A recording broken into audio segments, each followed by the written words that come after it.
You're listening to the Spark Radio Network. All right, guys, we're ready for our four-season sunroom, and Daddy's gonna get a rec room with refreshments. Oh, no. We'll be sleeping under the stars. Mom, what about the one with, the fun? Nice try, little bro. It's a gym. My gym. Hey, Grandma's getting her Four Seasons garden room. Weather tight and still like being outdoors. Maybe a living room. Oh, no, wait. A family hub. Yeah! No matter what the budget, the season, or the climate, Four Seasons Sunrooms let you and your family enjoy the outdoors inside. Call now to receive your free, no-obligation brochure from the premier manufacturer of sunrooms since 1975. More reasons for Four Seasons now. To find out more, call toll-free 800-928-7007. That's 800-928-7007. Call 800-928-7007 today.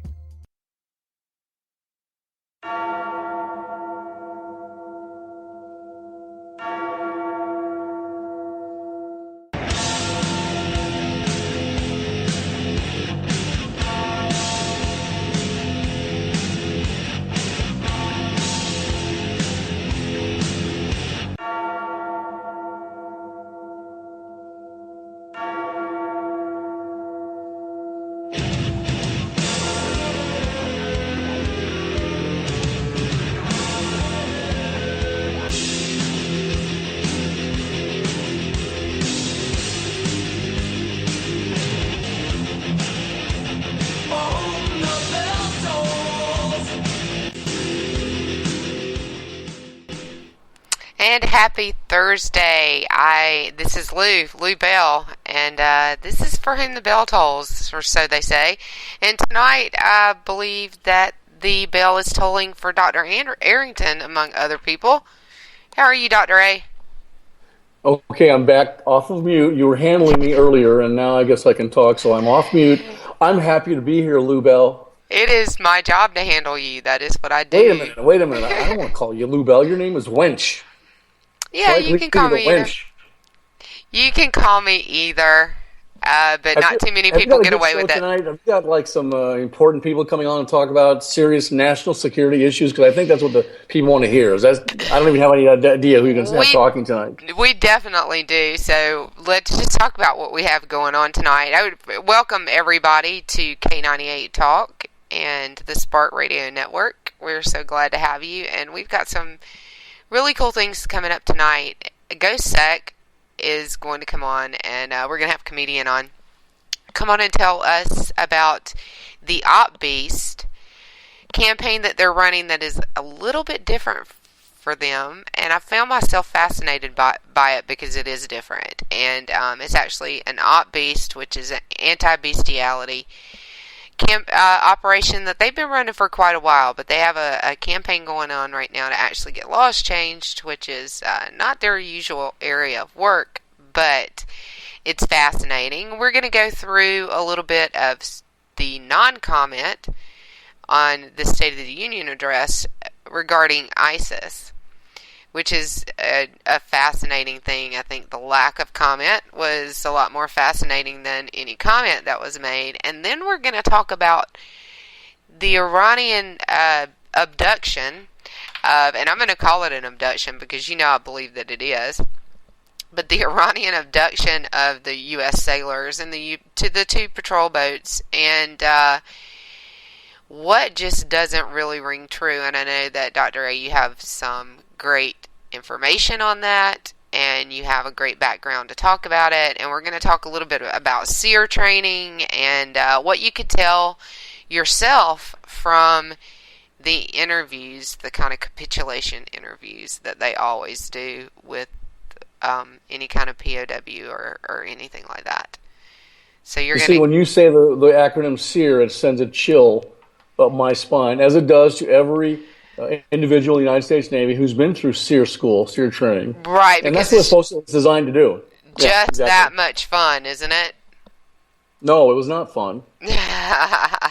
Yeah, no. I know. So we're going to talk in depth a little bit about the SEER training and what you know about this particular naval incident, because we're lucky to have you. And, you know, it's not that often that we get to, well, it seems like it is more often than not these days, but we're trying to get our GhostSec guy on the phone. Is it the guy, is it GhostSec or GhostSec.org? It's GhostSec. Yeah, are you there, Committee? Yeah, how are you? Good, how are you? So we got him on the line. I thought it looked like he picked up. Thanks for joining us tonight to talk about Op Beast. Yeah, not a problem. Yeah, and we've got Dr. Arrington on the line as well. So we're just going to jump in and start asking you some questions. All right. All right. If you need me to repeat something or you need to stall, just tell me to say it again. So GhostSec has actually been running Op Beast, the Op Beast operation for quite a while. Well, GhostSec isn't running it. It's ran by Anani Op Beast and Priscilla Laker V. Mm-hmm. And we're just kind of, I'm a big opponent to the whole bestiality thing, so I decided to maybe give her a hand, and my GhostSec brothers and sisters are against it, so I think we're just kind of, we're gonna try and do what we can to help and get some laws changed. Right, and which is something that's a little bit different for the way Anonymous runs operations. They don't necessarily really go after the political end of it and try to get laws changed, right? Right, and I think that's what sets this apart so much is that there are several countries in Europe, there's several states in the United States that there's no law in the books at all about bestiality. I mean, it's legal. You can go out and you can jump on your horse or your sheep or whatever, and there's no penalty. Yeah. Okay. So to speak, and I find that incredible. I find that incredible. If that's the truth. I can't believe. I'm sure it's true. I just can't believe it. It's such an incredible thing. It is. Well, the first state that they're going after is Texas, and we know for a fact there's no law on the books against bestiality in Texas. Right? Yeah, and what we want to try to do with the campaign is we're going to have tweet storms. We're going to have informational tweets. We're going to tweet at senators and congressmen and within the state and federal level, and see if we can, we're more or less going to lobby these guys, because there should be something on the books. It's disgusting. I mean, the only real law there is against bestiality is Federal Law 18 U.S.C. 2256, which says you can't have sex with an animal if you're a minor. Okay. And that makes what? When I first heard about that, I was just kind of like, okay, I guess when you're over 18, you can, in certain states, do your thing. Well, something that you've said really jumped out at me, and I think that it's probably one of the best messages that I've seen around any Op Beast campaign, which was the animals can't consent. So basically it's unconsensual sex. Right. Yeah. Exactly. And I think that's a really good point, and I think it's one that's worth driving home for one thing. And the hashtag is OpBeast, O-P Beast. Right. And everybody can get involved and help spread the word. And we've done a lot of things like this, committee, where and during the Trans-Pacific Trade Partnership debates and the votes in Congress, some groups were really actually able to sway some of those votes. So it's not like it's impossible, especially at the state level. So it's certainly a possible thing. And, I think everybody out there should want to help you out. But you said that the account at Anani Beast is actually running this campaign. Right. Yeah. Yeah. Yeah. And as GhostSec, we're just kind of helping out. Right. We want to help spread the word, and this isn't something that we condone. And so.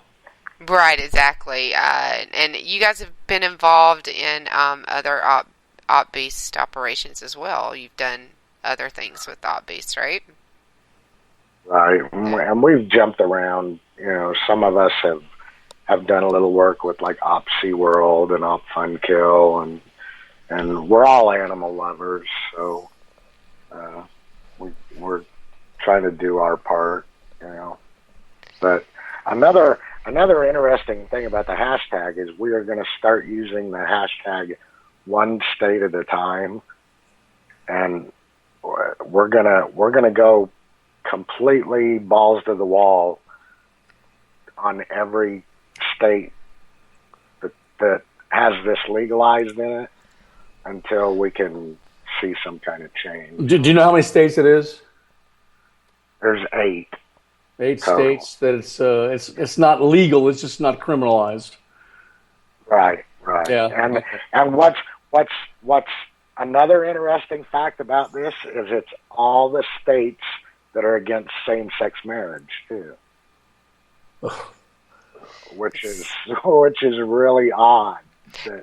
I find that odd correlation as well. I saw you tweet that, and it's a great arguing point. A great arguing point. Wait a minute, how can you be against this but for that? Or not against this? Right. Yeah. Right. I can marry a sheep, but not a man. If I'm a man. Yeah. It's strange, but I found that an odd correlation as well. It's a very odd correlation. So when did this start? How long has it been going on? A week or two? Longer? Yeah, well, the deal with Texas has been going on about a week or two. We're just kind of gathering information and who we need to contact, and we're gonna throw up some actual petitions so that we can get them signed and get them to members of the House or whatever, and see if we can, actually get them to even discuss this on the floor. So, right, that would be huge for us if we could even get a discussion started with some of these people. Yes, because it doesn't seem like anybody wants to even talk about it. And that's what I don't understand. That's what I found more incredible than anything, is that once they realize that there's nothing on the books, and therefore people are using that really to abuse animals. I mean, let's be honest. Right. It's animal abuse. That they don't want to talk about doing something to change it. And I know that it's been tried before. Yeah. It's rape as far as I'm concerned, and I may be a little extreme by saying this, but I believe if a man, woman, whatever, can rape an animal, what else are they capable of? Kids, adults. It just opens up a whole discussion on. And I think it's a good point because, yeah, I think that's a very good point because you don't know, and it is abuse, and there's definitely something wrong there. So you don't, I get your point, and I definitely don't disagree with you. I think that's probably a really good point. You made another good point before the show, and we talked about whether or not we were going to talk about it on air, but it really caught me off guard, and I want to talk about it for the rest of this segment. So you gave me a statistic. What was Tell us what that was. Okay. Right. This is a statistic that I've got. Priscilla has studied this and been deep into this and looked into it and done polls and the whole 9 yards with this. And she has come to find out that 75% of zoophiles are women, which is shocking to me. Right, and it's not their cattle, or their sheep, it's their pets. Oh. Yeah, it's their dog. A single woman living with her dog, and she has sex with her dog. I mean, and this is awful. It's such a touchy subject, but it's happening, and it's horrible. I know that. This is where I'll start getting emotional if we talk about it too much. But the other thing was that they put it on the internet. Yeah. We have paste bins of hundreds of zoophile sites, and I was kind of kicking one around the other day called. I'm not even going to say the name of it, but I was kicking a couple of their sites around the other day just to aggravate.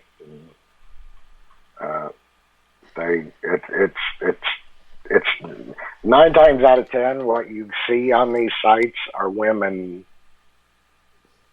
performing whatever sexual act you can imagine with an animal. So. Okay, now and this is what I find so incredible. So it's, laws are messed up, so I can't, nothing that you would tell me about the laws in this country and how they are messed up from state to state would really surprise me. But that surprised me. Of everything that I've heard about this, that surprised me, that it's that many women and their pets, and they're putting it on websites. And do we have any idea how many people there are? Has Priscilla found a number for how many people there are actually engaging in this? I don't know. I would have to talk to her about that, but you can go to these sites and scroll through for 2 hours and never see the same girl twice. No.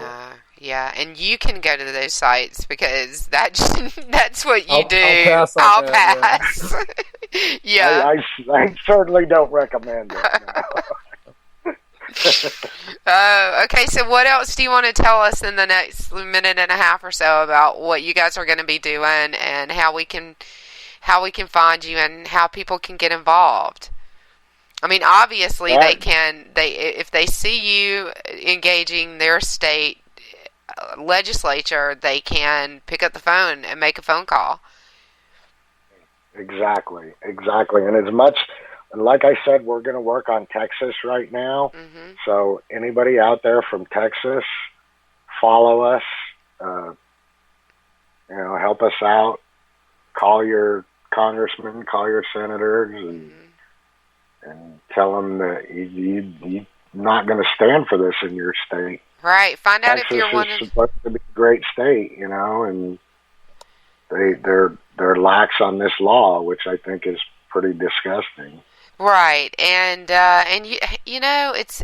it's weird. You wouldn't know why on earth they wouldn't have a law, and maybe it's never a problem or they don't consider it a problem. But obviously, there's enough going on, and people are using the fact that this hasn't been outlawed in every state. They're using that to their benefit. So something has to be done.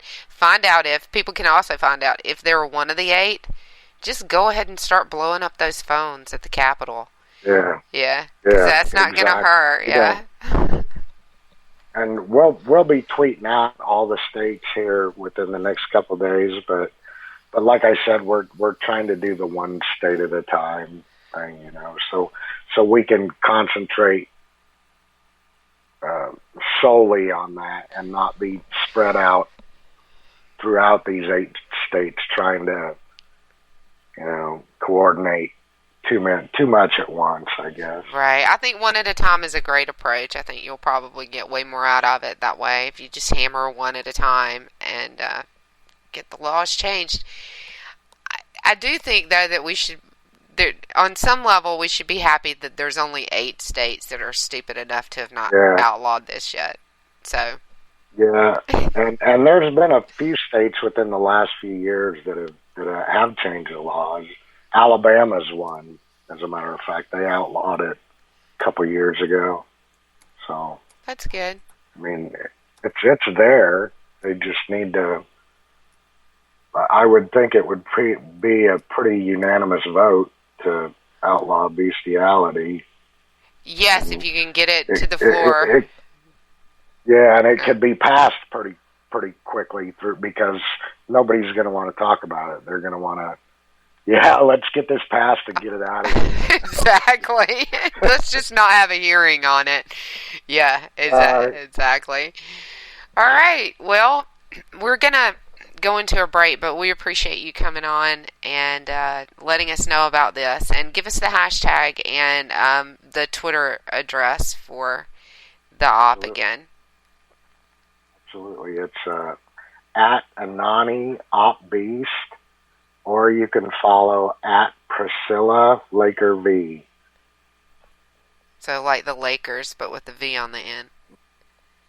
Yeah. And you can find him on Comedi's timeline too, so because he's got some stuff out there about it. You guys have all been tweeting, and we're behind you. We're going to help you out with this as much as we can, because a little shame to say that I didn't know quite as much about it as I wish I had until you guys started this, and I've definitely learned a lot. So thanks for joining us. We're going to go into a real quick break, and Comedy, we'll talk to you later. We'll see you on Twitter. All right. Thanks a lot for having me. Take care. So long.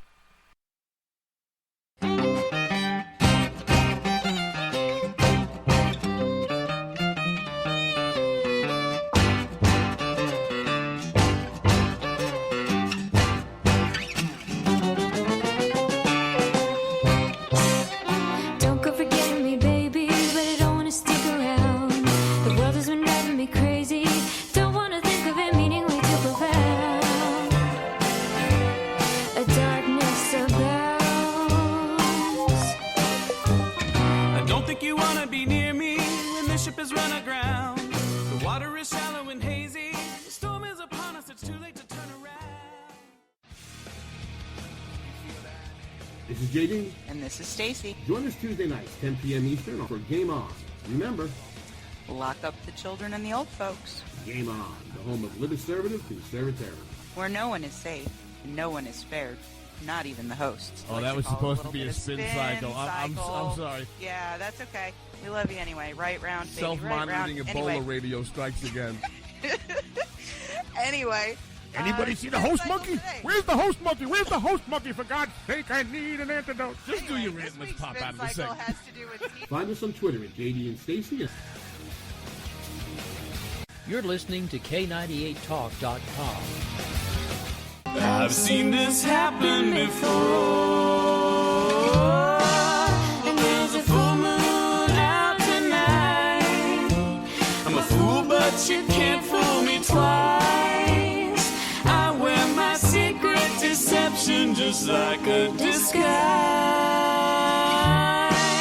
When I reveal myself in the light, stick around and you might pay the price. Enough with the questions, it's time that we said our goodbyes. I knew that this wouldn't be easy. Try not to tie it down. Now nothing you say can appease me. If you wanted to go, then you would have been gone before now. The darkness abounds.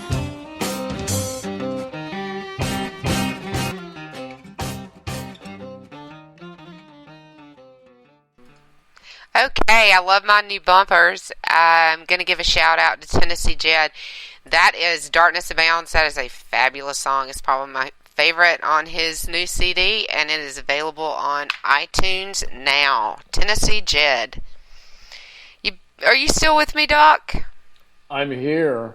Absolutely. I'm disgusted, but I'm still here. I know, yeah, that was, and I debated about whether to open or close the show with that segment, and I just wanted to open, get it out of the way. It's really important, and I wanted to give the op some support, but preparing for it and, and doing the segment, it's not even my favorite ghost sex segment I've ever done. Here's Dr. Ed's advice if you do that again.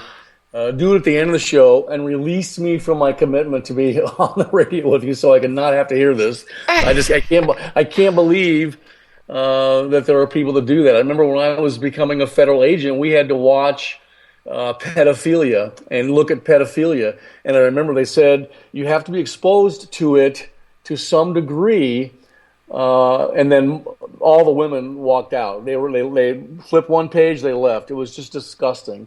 And so I can't believe people do that, but people are satanic, that's for sure. Yeah, and I think that comedian made a really good point when he said, if people will do that, how do we know what else they will or won't do? And I think that's a really good point. So, it's just like any criminal element as far as I'm concerned, whether or not it's specifically outlawed in a state or not, it obviously should be. So, are we going to get to some stuff that will be invigorating for the audience? Like we're going to move on. Yeah, we're going to move on to national security, and just remind everybody to get out there and support Op Beast, because they do a lot of great work against animal cruelty, and this one is really important. So, let's move on to the State of the Union and the lack thereof regarding ISIS. So, I went back to the 2015 State of the Union, Doc, and I listened to about a minute and a half or so of clips, or of content from the president, and he said more in that minute and a half on ISIS last year than he said the entire speech, which he peppered it here and there in this speech. It was really kind of hard to pull clips out. But he said absolutely nothing last night, except that over the past 7 years, I've done these 3 very minor, inconsequential things. And I'm still riding that horse off into the sunset, evidently. And we'll listen to the clip where he says them. But I referred to that as the state, not the State of the Union, but the state of delusion or the state of denial. Obama, and you know this, Lou, is completely out of touch with traditional American values and the real-life problems that we face individually and as a nation. Yeah, absolutely. For ISIS to be such a great threat and to have, a couple of minutes in last year's State of the Union, less than that in this year's State of the Union, to not recognize any of the failures or challenges or anything, but just kind of smooth it over like everything is great and, we'll get to all of you eventually, which was let's listen to the clip. Okay. And listen to this, because basically he said, I'm great, and just wait, I'll get to the rest of you.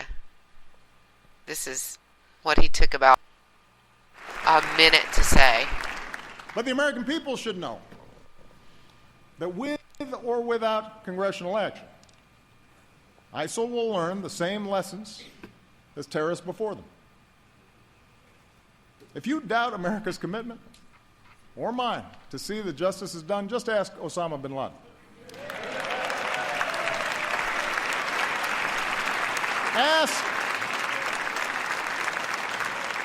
Ask the leader of Al-Qaeda in Yemen, who was taken out last year, or the perpetrator of the Benghazi attacks, who sits in a prison cell.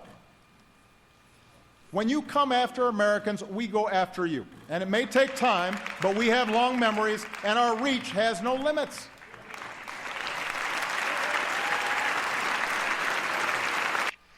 Okay, and that was immediately after he said, if you want a war on ISIS, have Congress declare war. He basically just tossed to Congress right before he said that. I didn't realize till just now there was only one perpetrator of the Benghazi attack. He said the perpetrator of Benghazi is in jail. The perpetrator. One guy. Is he talking about the guy that made the video? Probably. Yes, that's a great point. Who is he talking about? Just ask him. Yeah, exactly. But just ask him.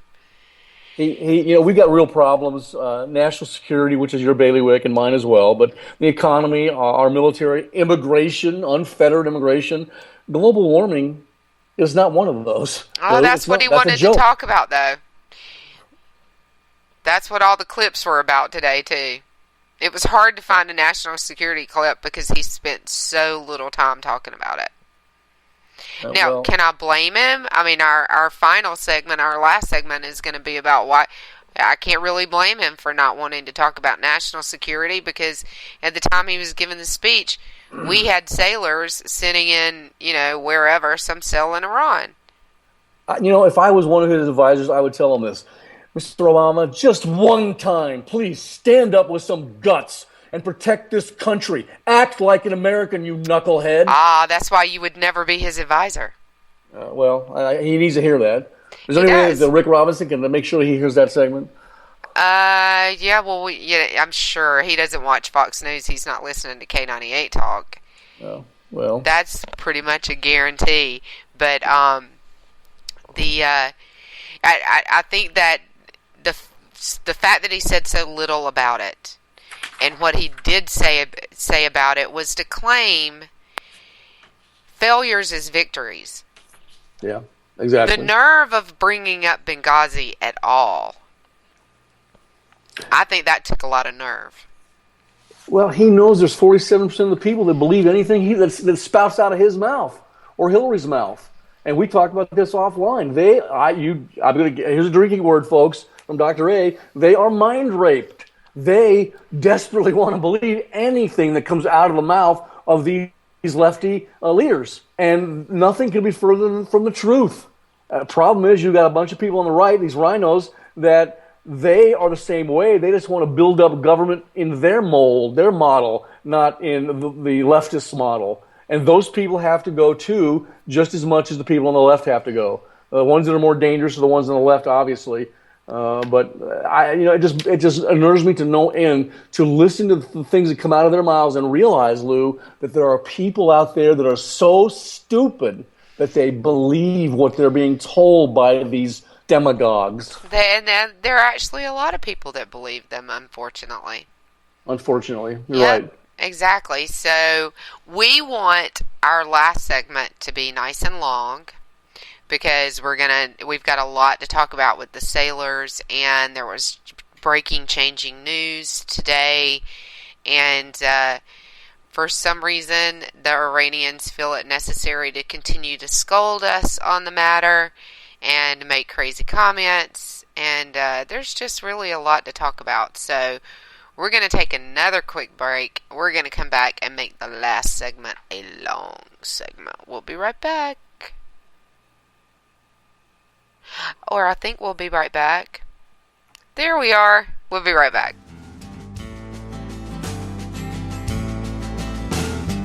I looked all over, so how can it be? Here comes the wrecking ball, swinging at me.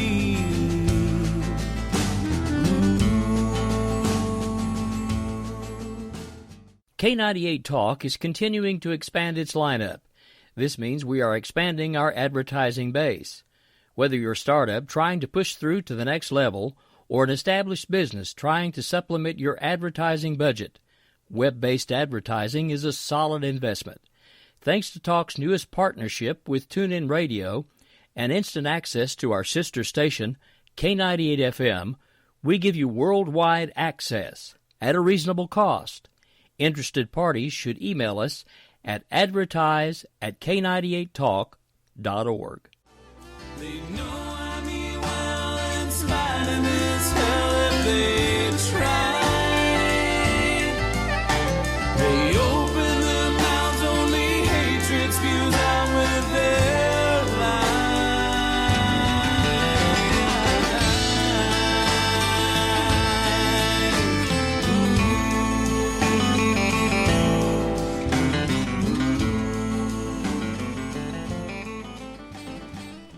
All right, that was some more from Tennessee Jed, and I'm going to keep plugging him because he's my friend and he's a great guy. You with me, Doc? Excellent. I'm with you. Yeah, it's good music. So, let's get into this thing with the sailors, and let's start from the beginning. So they've said several different things. The Iranians, I think, initially said that there was engine trouble. Now, today, we hear from the Pentagon that there was navigational problems. Tell us what really happened, Doc. All right. I got a email from a friend of mine who is a former Navy SEAL officer. And let me tell you what this thing says. He says, I rarely pull out my dusty old trident. That's what they wear on their uniform. But in this case, Dr. A, here goes. I was a Navy SEAL, as you know, officer in the 1980s, and this kind of operation, transiting small boats in foreign waters, was our bread and butter. Today, these boats both not only have radar, but multiple GPS devices, including things like chart plotters that place your boat's icon right on the chart. The claim, Dr. A, by Iran that the U.S. Navy boats strayed into Iranian waters is complete crap. I'll change the wording, crap. Insert Navy SEAL word. Yeah, I will get it. For an open water transit between nations, the course is studied and planned in advance, well in advance, by the leaders of the Riverine Squadron, with specific attention given to staying wide and clear of any hostile nation's claimed territorial waters. The boats are given a complete mechanical check before their departure, and they have sufficient fuel to accomplish their mission plus extra. If, for some unexplainable and rare circumstance, one boat breaks down, the other would simply tow it. That's why they have two boats that go on these types of trips and not just one. It's called self-rescue, and it's part of the SOP, Standard Operating Procedure. This entire situation is in my area of expertise, Dr. A.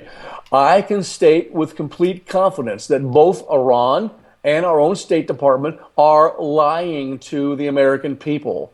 The boats did not enter Iranian waters.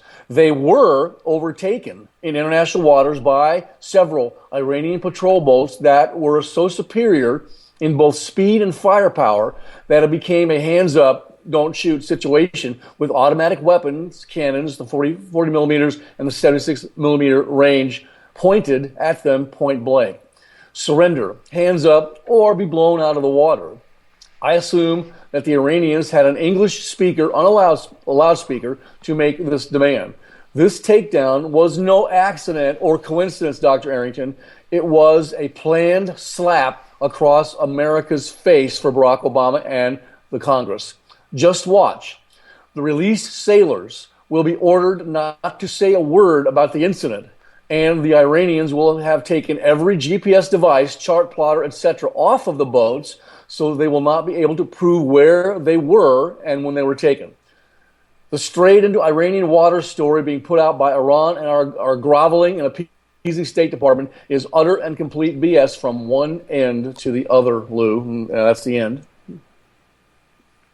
Utter BS from one end to the other. Yeah, that's what happened. Well, and I was really, and I know that it was probably just propaganda from the Iranians, and I hated to see it, and I never like to see it. The last thing I ever want to see ever again, even though I know I will, is an American service member on their knees with their hands behind their back, or behind their head. That was disgusting. I told you offline I had to pull off the road because I've been involved in this. I've been to SEER school. I've been fighting the Iranians since the times they had those hostages that the supposed students took. So I'm pretty well versed in what's going on here. And to see that, and to see that young woman forced to put that hijab or whatever she had to put on her head, unnerved me to no end. I was pissed as a naval aviator, attack pilot can be, as pissed as I can be. Yes, but I was glad that the video got leaked and the video went out there so that every American can see what Iran actually did.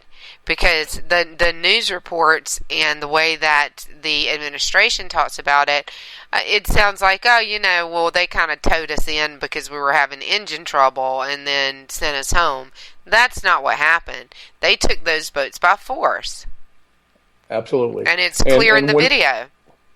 When I watched the one video where they had that young, he was probably a lieutenant, that was the senior afloat captain of the two boats there. Mm-hmm. When I saw him give his confession, it took me right back to SEER school when I went through SEER school and that type of training. Right. For those who don't know what SEER school is, it's basically training to become a POW. And what they teach you there is many things, but what they teach you is what you can say and do while you're in enemy hands as a POW. You're only supposed to give the enemy your name, rank, and serial number until you are broken by the interrogation techniques, whatever they may be, or if you have a shipmate of yours that is put under extreme duress or is under imminent threat of death or severe bodily harm, then you can give some information. And so when I saw that young sailor officer giving that confession, and I saw his eyes and his body language, I knew that it was given under duress. Nothing he said was true, Lou. Nothing. And because they teach you to do it a certain way so that people know that you're under duress, right? Well, it's body language. It's your eye movements. During Vietnam, they had guys that would actually, back then we had to know Morse code. I don't know if they have to know Morse code now, but he was actually typing out SOS with his eyes in Morse code while he was giving his confession on camera there in Vietnam at the Hanoi Hilton. And so what I saw was a young officer under extreme duress. They could have had one of his compadres off in one corner behind the video camera saying, okay, you respond this way to these questions or we will put a bullet in this kid's head. Mm-hmm. And I wouldn't put it above them to do that, or beneath them to do that. I don't trust the Iranians one bit. I don't trust Valerie Jarrett one bit. I don't trust Obama one bit because I know where their loyalties lie. And it ain't the United States of America, traditional American values. I guarantee you that, Lou. So let's say this, since you brought that up. It's clear. People will recognize very quickly that it's scary times, that there's a lot going on, that there's unrest in the Middle East. But historically, for the last 100 years, whatever the American president does has more to do with global security and the way people behave and whether or not they behave than any other leader on earth. So the Japanese prime minister can do whatever the heck he wants to. It's not going to affect China at all. However, who is president of the United States of America does affect the way that China behaves. So when you look around the world and you see all the unrest and it looks scary, you can look at the man in the White House, the man in the Oval Office, as to why things might be scary. It's always scarier when we have a weak president. And it's not just because we have a weak president, it's because other nation states misbehave. The international community does, listen to me people, the international community does not respect a Democrat in the White House. And when Ronald Reagan was there, he was mostly concerned with the safety and security of the people of the United States of America. And yes, that meant he had to do certain things on the international stage to thwart and discourage those other international actors from behaving in certain ways that would jeopardize the United States of America and our people. So the number one thing they're worried about is that should be worried about. I don't think Barack Obama is worried about the safety and security and longevity of the United States of America as a free nation and our people. But of course, that does mean they have to be worried about what other international actors are doing or are not doing, and so that is a correlation. Is a good analogy there. Yeah, and what international actors are doing or not doing is directly related to the strength of that person in the White House. If they're a strong leader, there's less happening. If they're a weak leader, there's more happening. Well, and that thing on the clip that I read from my buddy, the Riverine SEAL guy. I'm not sure they were overpowered by a stronger set of boats.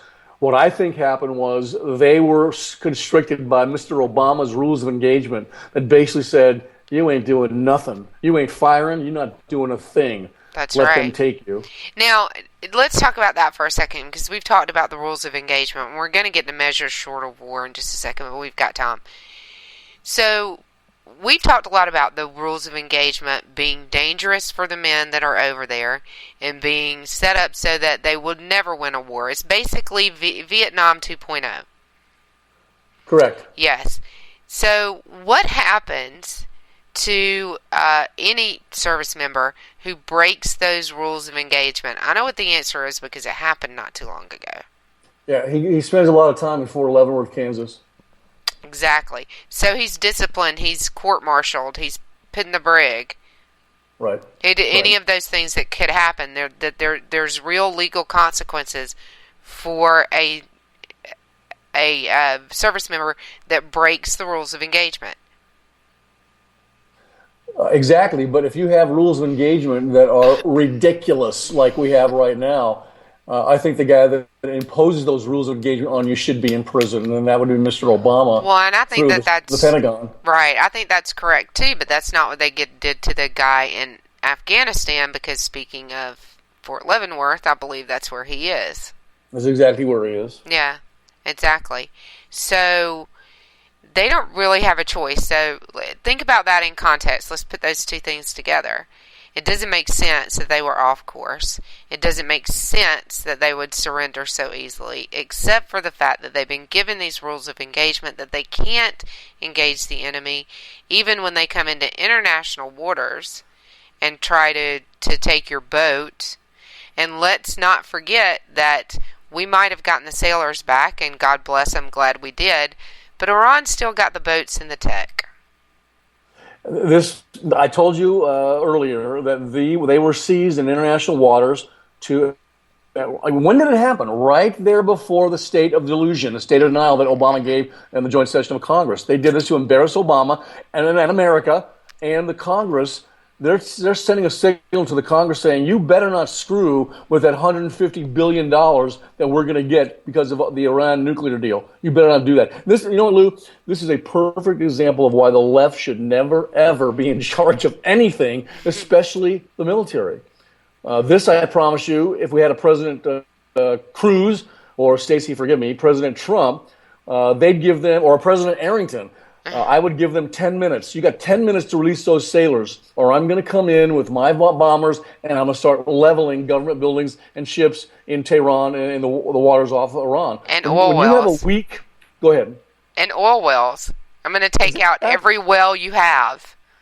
Well, I would do that. When you have a weak president and a weak Secretary of State, and they disarm our military. The enemy knows this. Putin knows this. Putin's laughing at us. What do you think would happen if these were Russian ships that got seized? Answer that question, Lou. Oh, he's already talked about nuking people for less than that. He wants to nuke ISIS. Yeah. So there was a very good reason, strategic reason, why the Islamic State of Iran, those Iranian Revolutionary Guard Corps, kidnapped these 10 U.S. sailors Tuesday, right before Obama made his worthless speech to the American people. Again, it was to embarrass him, and it worked. And then, against the Geneva Convention, they released these pictures of our sailors with their hands on their heads, like the hostages and POWs that they were at the time. That was meant to embarrass the greatest military on the face of the planet. And Iran I'm telling you right now, they couldn't wait to release these images and to have us be totally humiliated. And so what did John Kerry, our Secretary of Stateism, say? He said he wanted to thank the Iranian authorities for their cooperation and quick response. This could have a situation like this 4 years ago could have got out of hand. Let me just tell you something about Mr. Kerry. He doesn't know his rear end from a good grade of peanut butter, as my dad used to say. He says he was a sailor. He served in the Navy. That is sort of limitedly true. He ran out of exemptions for education. So he had to join during the Vietnam War, and he looked and found the easiest way out where they had the least amount of combat, and that was those riverine boats, those fast boats that he was part of. He's another coward that has taken advantage of wearing a uniform of this country. Another coward. Trust me on this, people, on this one subject. On this one and about 24 others. So, and I don't disagree with you about Kerry. There's a lot of guys, like, and I not really a lot of guys, but there are a lot of guys in government like him, I think, that might have done what they done their service for, not so noble reasons, and I think they show that over time. That's like an assessment that I let guys like you make, and I don't make myself. Yeah. So it's one thing for you to say it, right? Right. And I'm telling you the truth, because I've been there, I've done it, and I was trained to do it and did it in real life. And just to add a little levity to your show, my SEER training, my POW training, comes in very handy, Lou, when you and I are having lunch with Miss Stacy. I only give up name, rank, and serial number to her because I know she'll confront me and does what she does to. And what's ironic about Iran, if you look at what Iran has done as far as provocations in the last 4 or 5, 6 months, they sealed that nuclear deal, which was in their favor completely. It's all crap. They still are keeping 4 Americans in prison. They still maintain the largest the state of sponsor of terrorism in the world. They repeatedly violate UN sanctions. They fired missiles right near the carrier USS Harry S. Truman.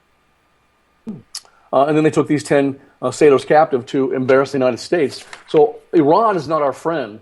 Valerie Jarrett is not our friend. And I'm sorry if I'm bursting your bubble, people out there, but she's not. She is a Shiite Muslim.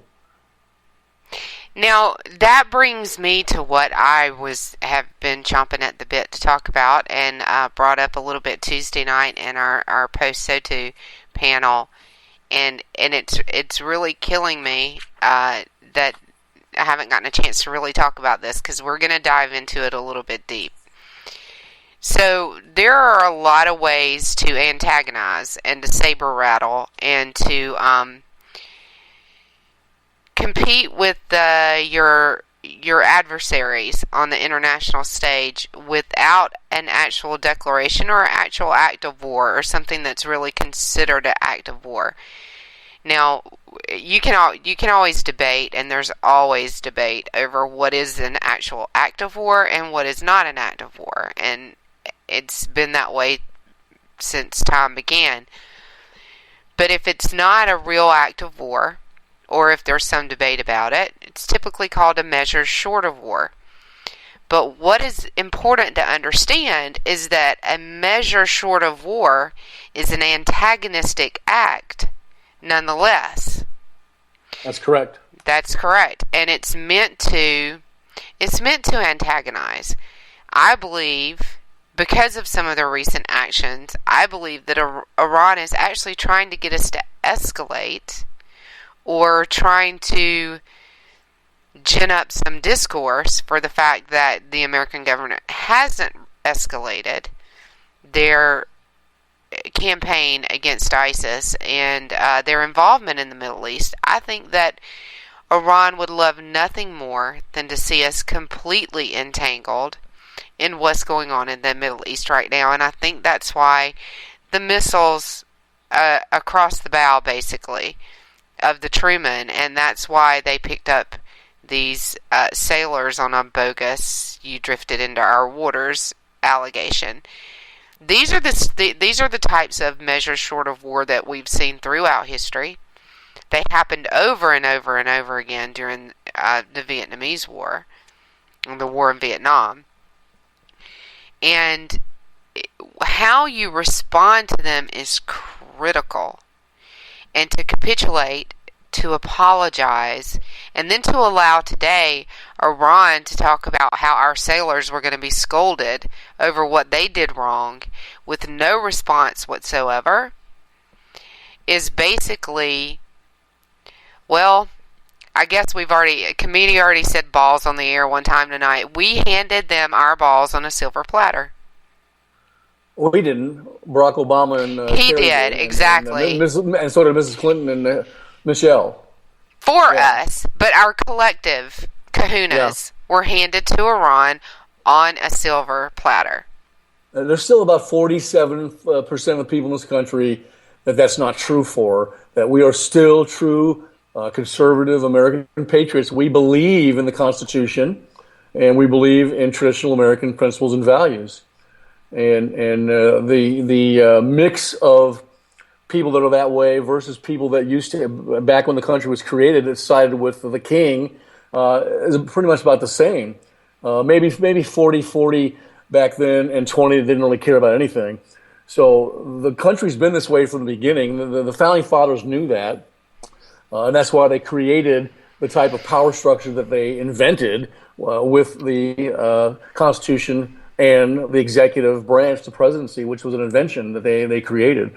So they knew this, and it's always going to be hard to get things done in the United States of America because you've got an equal number of people on one side that are going to fight the people on the other side. It's always going to be that way, and kind of what's in the middle is what's going to sway one way or the other, unless you can get a situation where there's just no choice. They bomb the United States of America at Pearl Harbor or downtown Manhattan, and then for a temporary period of time, most of the people in the United States are on board for that one mission. We're going to destroy Japan, destroy Germany, that sort of stuff. Something's going to happen, Lou, probably before this knucklehead leaves 1600 Pennsylvania Avenue, that's going to galvanize 68% of the people on a mission to go out and make these people stop doing what they're doing. And it's going to happen. I don't know what it's going to be, but something's going to happen, Lou. It's going to be heinous, and it's going to galvanize about 68% of us to go take care of this situation. You watch and wait and see. Dr. One day, all I want is for one day for the dum-dums to realize that every time they forget that this is what happens, it happens again. I don't want that horrible thing to happen to galvanize people, but it's going to happen because people forget. And I always say we're myopic, and that doesn't mean we're our eyes. It means we're short-sighted in memory. Mm-hmm. Absolutely. And that can be good, and that can be bad. Yeah. Yeah, absolutely. All right, well, it's time to say goodnight. Why don't you plug our Sunday show? We have a Sunday show? Oh, yeah. It's Office Hours with Dr. A, which Lou produces, and we're going to do this Sunday at noon, right after JD and Stacy get through with their show, Bloody Marys and Broad Streets. And for the next 2 weeks, we're going to do sheep, wolves, and sheepdogs.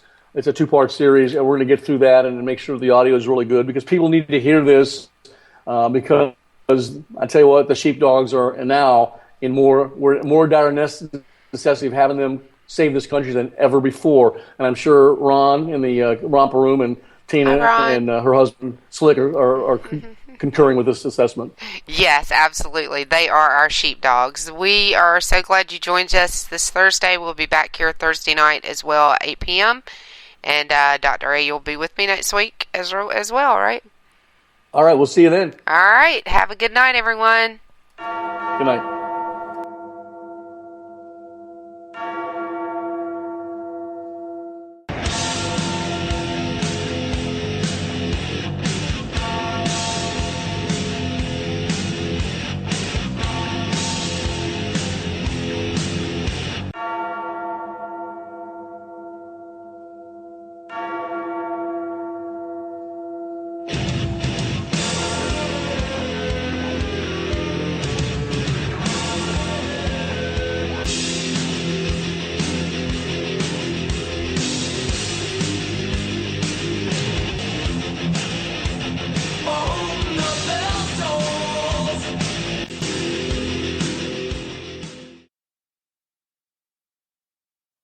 If you want to work until you keel over, have less of everything in retirement, or give back more of your hard-earned money to the stock market again, then just ignore me. But if you'd like to protect the money you save, receive a steady, predictable retirement income, and enjoy financial security for as long as you live, then listen to this. You can download a free report that reveals the wealth-building secrets Wall Street and the banks don't want you to know. You'll learn how you can get guaranteed growth, safety, and real prosperity without risking your money in the Wall Street casino, and how to get the money you need when you need it, simply by asking for it. This is the best way to have a 100% secure retirement and know your money will last as long as you do. To learn more about this method and to get your free report, go to 29security.com. That's the number 29security.com. 29security.com. Go to 29security.com.